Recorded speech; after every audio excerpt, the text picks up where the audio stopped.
मराठा आरक्षणासंदर्भातला जाहीर पाठिंबा आमदार म्हणून आम्ही दिला आणि माझ्या मतदारसंघामधल्या जिल्ह्यामध्ये सर्व समाज बांधवांनी दिला. अध्यक्ष महोदय, ही जेव्हा घटना घडली तेव्हा मी बीडमध्ये नव्हतो.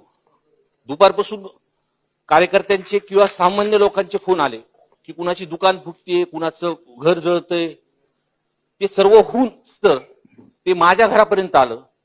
माझ्या घरापर्यंत येऊस तर पोलीस प्रशासनाला मी कमीत कमी 5-10 तिथं अध्यक्ष महोदय बोललो, पण कोणत्याही प्रकारची कारवाई तिथं त्या 7-8 घंट्यामध्ये झाली नाही अध्यक्ष महोदय. पण माझा प्रश्न असा आहे की त्यांचे त्या 7-8 तासासाठी कुणी त्यांचे हात आवरले.